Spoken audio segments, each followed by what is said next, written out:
your hand gives me feelings I don't understand. Combing your hair with your hand gives me feelings I don't understand. You do this thing when you're biting your lip, it's driving me crazy just looking at it. You know me better than I know myself. I don't wanna live in a world without you.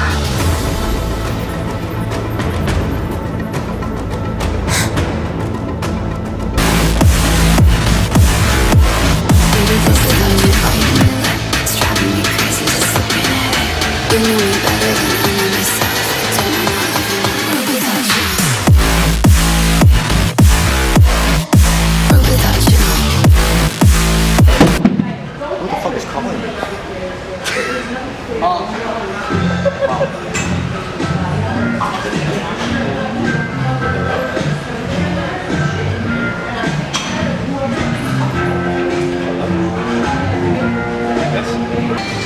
Yo, you having fun? Every day, same shit. Yo, my life.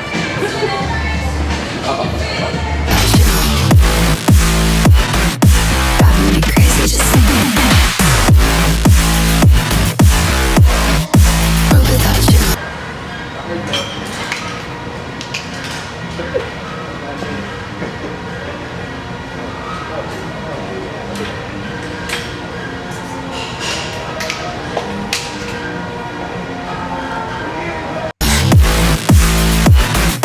Driving me crazy just looking at it.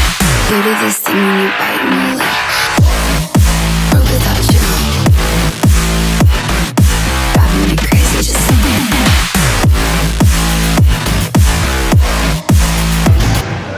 Like that shit, man? Quick sponsor shout out. What are we drinking right now? What are we drinking? Do you feel? What are you ambassador of? Nah. What are we doing? That's the recording.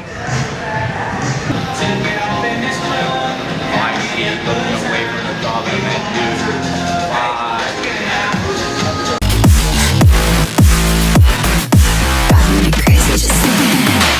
Combing your hair with your hand gives me feelings I don't understand. Combing your hair with your hand gives me feelings I don't understand.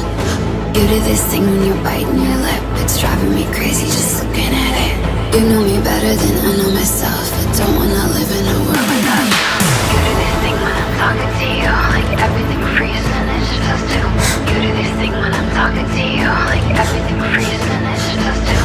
You do this thing when you're biting your lip, it's driving me crazy just looking at it. You know me better than I know myself. I don't wanna live in a world without you. How you guys doing today? We got a powerful quote. So day 9 out of 75 hard.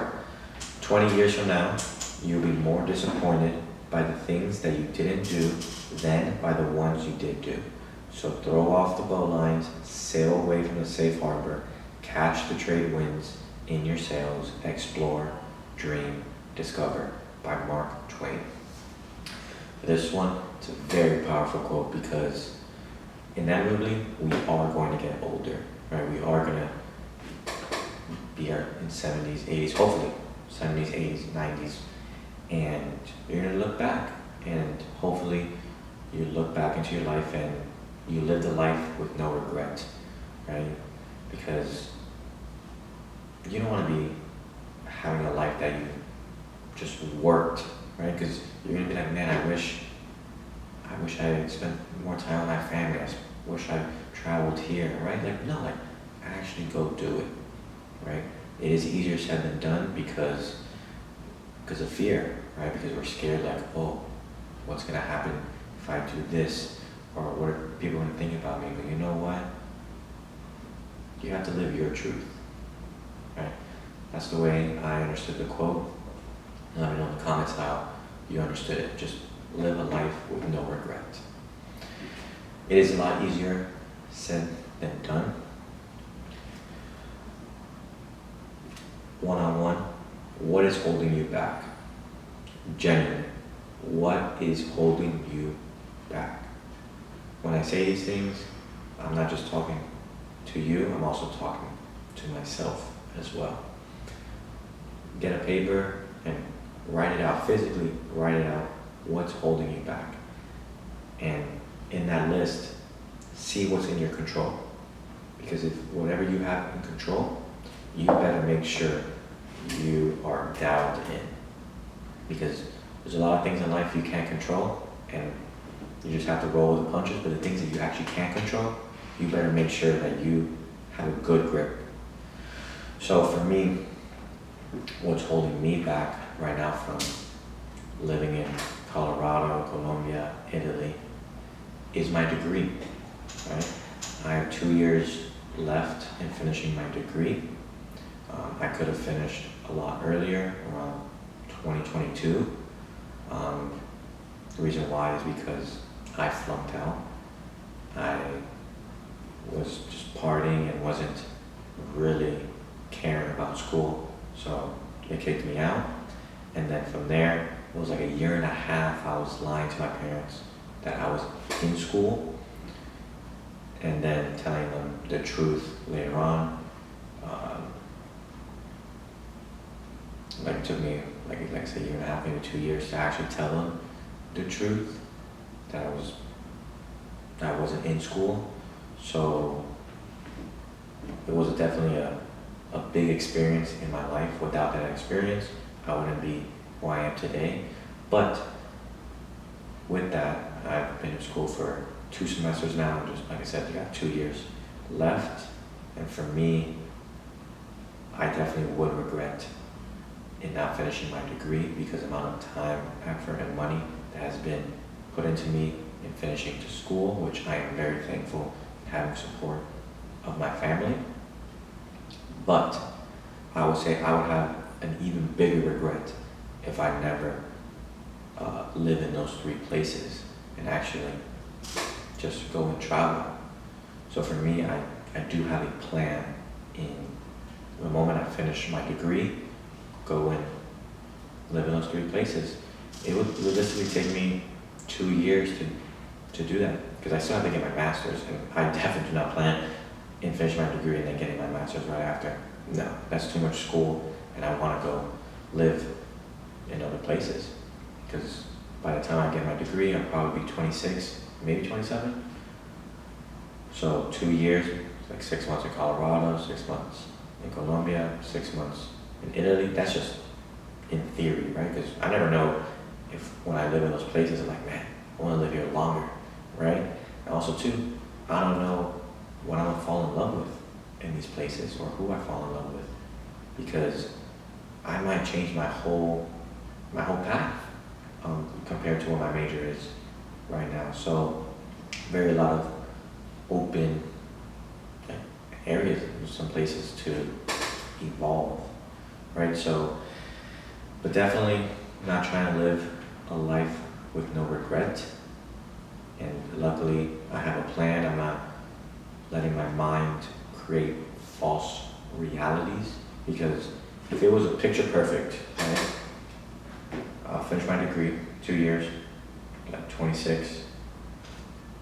I'll live at these places for 2 years, because I do also want to go to Thailand for like 3 months to go train more Thai. So let's just say like 2 years, maybe 2.5. So come back to the States, 29, get my master's. That's if I still want to follow my major. 31, and then I can do my degree and like have a career from 31 to 40. Who knows? Also, who knows by that time, like where I'm at in my life, right? Like who knows if social media takes off in 3 years or 5 years or 10 years? Who knows, right? But all I do know is I definitely will regret if I don't live at those places and finishing my degree. But with that being said though, like I said, what is holding you back? I know also besides my degree, what's holding me back, which is something that I'm working on, is not caring what other people think. Because it's scary. You feel like everyone's watching you, but realistically, no one is. Everyone is in their own world. Like when I go on the train, everyone's on the phone, just like this. No one cares that you're there. So just live your truth and just live a life that you love, right?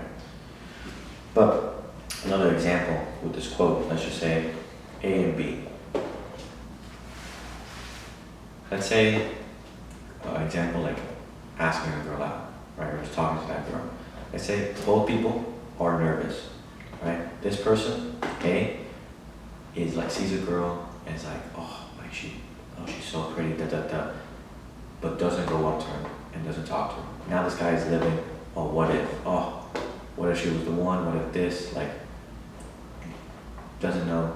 His mind is creating false realities. But this person, equally as nervous, goes up and talks to the girl, right? You know what? He gotta know. You know what? At least he knows that she doesn't like him, and you know what? He can move on. At least he has an answer, right? While this person is just thinking, what if this, what if that, no. So I would say, when you are scared, take that leap of faith and actually go for it, right? Because you know what? You don't want to be living in a false reality in your mind. Actually experience it, and then you actually know the answer. So that's my suggestion. But like I said, you guys, when I'm telling you guys this, I'm also telling this to myself. So for today's reading, the rule is, overall rule number 10, be precise in your speech. When I first read these pages, I was thinking be precise in your speech. I was thinking more as like, it was going to be about like being direct and saying what you say, like don't beat around the bush. But it has not been. It's been more talking about perception, right? And seeing the world as it is. He gave an example of a woman who thought her marriage was stable until she realizes, she sees her husband like cheating, and now like her whole world has changed. Now like her perception of her husband, her past relationships, like are they all fake? Like, so like her perception of reality has changed completely. So that's been about the pages so far, just like about perception. She's like, we don't see valueless entities and then attribute meaning to them. We perceive the meaning directly, right? It's just living now. I would say like, I think because school is starting next. The reason why my mind is racing is because school's coming up, and I don't know, just feel like, where's the time going, and am I on the right track? But you know what? I have to ground myself and make sure that the path that I am on is for me. That's why the gym is a huge part of my life, because it is my therapy, right? Because with all these worries externally, I have an hour or an hour and a half of my day that is dedicated to the gym, and actually just be able to de-stress and not worry about so much, just being there and being present. And also like, do what you love, because I want you guys to be physically active. It doesn't have to be strength training. It could be playing basketball, soccer, swimming, golf, something that you love to do. But I would say strength training does have its benefits, so I would suggest doing so. Imagine you have to lift a heavy box and you can't do so. But do something physically active. And I really appreciate you guys in watching these videos. So I thank you, and I just want nothing but the best for you guys. Be the best versions of yourselves. But like I said before, when I talk to you guys, I'm also talking to myself, because I do want to be the best version of myself. So I really appreciate it. Thank you.